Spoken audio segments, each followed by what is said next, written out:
welcome back to my channel, Beautiful Minutia. If you're new here, my name is Tiffany, and today I am doing the mug collection book tag. Maybe that's what it's called. I actually don't know if it has an official name. Essentially what this is me sharing some of my favorite mugs with you and then pairing a book to go along with it. I actually did this video when I first started my channel, like over 3 years ago.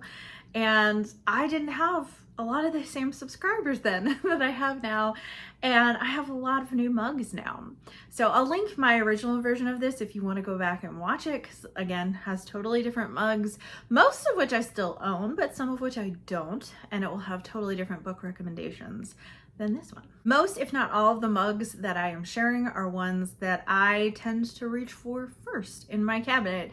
So I think my very favorite mug is this one. This is one of those Been There mugs from Starbucks for Kentucky, and I purchased this mug when we found out that we were moving to Kentucky 3 years ago, and I bought it like as a celebration, and I love it. We've got Mammoth Caves, we've got banjo, bluegrass, and we've got Cumberland Falls, I think, which is not too far from where I live, and just like all kinds of, there's a hat for the Derby and horse stuff, and you know, just all kinds of different things that are part of Kentucky. And I feel like I would be remiss in choosing this Kentucky mug to then recommend to you a Kentucky author. So I'm going to recommend one of my favorite books of the year so far, which is Fidelity by Wendell Berry. So this is a collection of Wendell Berry short stories, and it is my very first of Wendell Berry that I've read so far, but it certainly will not be my last.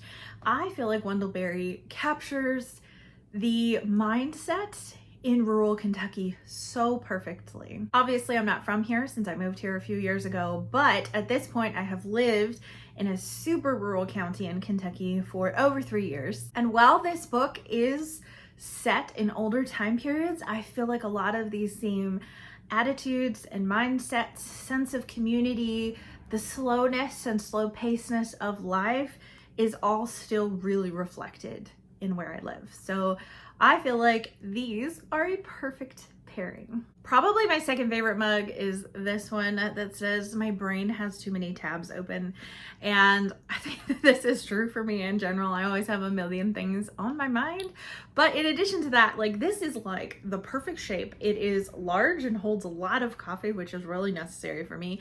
And one of my preferences for mugs is I love mugs that I can fit like my whole hand in, and I don't have very many mugs I can do that with. So that's another reason why I love this. So what pairs really well with your brain having too many tabs open? Borges, I think. Borges makes me feel like I have too many tabs open. I'm always trying to think about what he's doing, what he's saying. He is definitely more intellectual than I am and a very deep thinker, and he's not someone who hands you what he's trying to say on a platter, but it's still so rewarding to read him and delve deep. If you do read Borges, I recommend for you to read him with a group, because there's so much more that you can discuss there. But he writes about a lot of interesting topics and themes, and then within his stories, just exploring those. Time was a huge one in this collection. This collection has a lot of his short stories and then some of his essays, and I think they're called like fables, maybe? Parables, not fables, but those are like kind of bite-sized versions of his short stories. But I really loved my experience with this. It did take me a little while to get into his writing style because it is different and it does demand more of you. And when you're reading them, you might feel like your brain has too many tabs open. I also really love this mug, which was gifted to me from a sweet lady at our church. And it's got all these really cute dogs on it. And if you know me, you know that I have several dogs. If you've watched my vlogs, you've seen them. I have 2 dogs, a pit bull and a yellow lab, and they are just lots of fun. And I love dogs, especially big dogs. So for this mug, I'm going to recommend 101 Dalmatians by Dodie Smith. This is such a fun book, and I didn't even know until 3 years ago that 101 Dalmatians was a book. I thought that it was just a movie, like the Disney movie, but it's actually a book. And the Disney movie is fairly faithful to the book. There are some changes because there just always is, but it's a very faithful representation, at least the original cartoon. But the book is just delightful and has lots of moments of humor that the movie doesn't. And it is just so much fun. I have listened to it on audio and read it physically, and both are wonderful. So highly recommend this one, especially if you're a dog lover. The next mug that I have here is one that my in-laws bought for me, and it's a very literary mug. It's actually an Edgar Allan Poe mug and has his picture along with quotes from all kinds of his different works on here.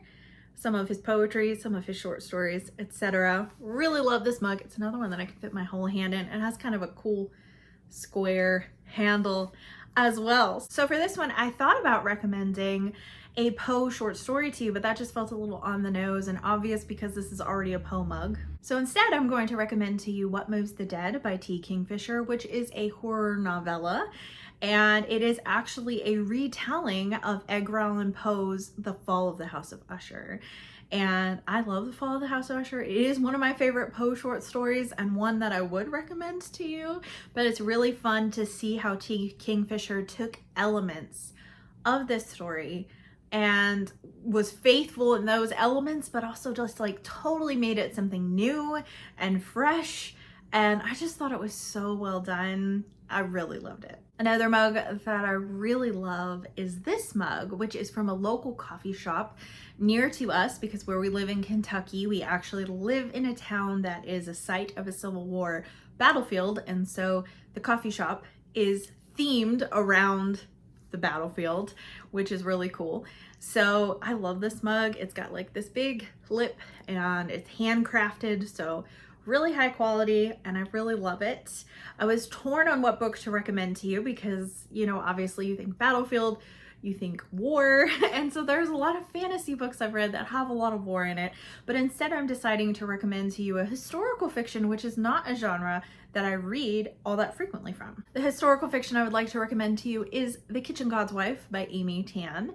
So this is a book that is set during World War II, which I feel like there's kind of an oversaturation of World War II books in the historical fiction market.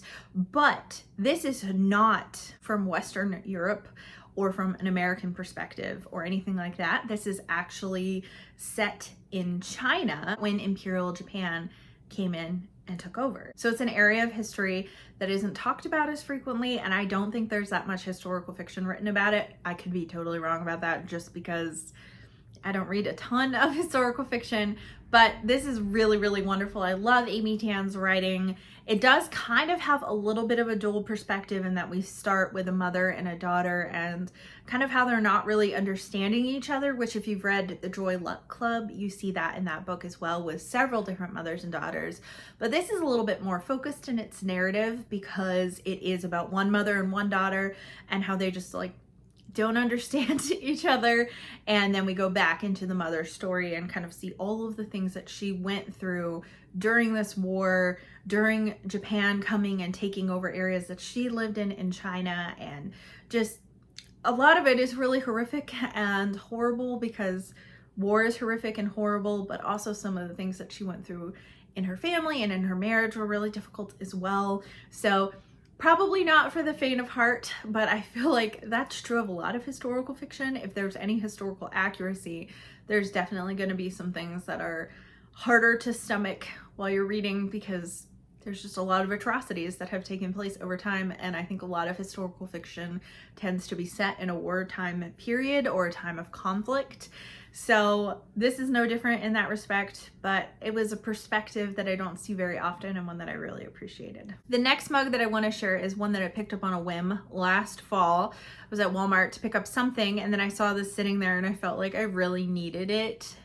And it says warm and cozy. And in fall, curling up with something warm and cozy while you read is just perfect. I think that happens all the time. Like I drink warm and cozy things all the time when I'm reading, but it feels that much more appropriate during fall and winter. Although I guess the color scheme of this mug is not the most fall, at least not this shade of green, but I love it. I think it's so pretty and I really just enjoy this mug a lot. So for this recommendation, I wanted to choose something that felt warm and cozy in that it's a book that every time I return to it, it's comforting. So I wanted to choose a book that I've reread frequently. There's a lot of books that I considered choosing, but I've mentioned them on my channel quite a few times. Books like The Secret Garden, which was one of my childhood favorites, the Lord of the Rings trilogy, which I've read over a dozen times, and of course Anne of Green Gables, which has connotations to fall anyway. But the book that I ended up deciding on was Heidi by Joanna Spyri. I love these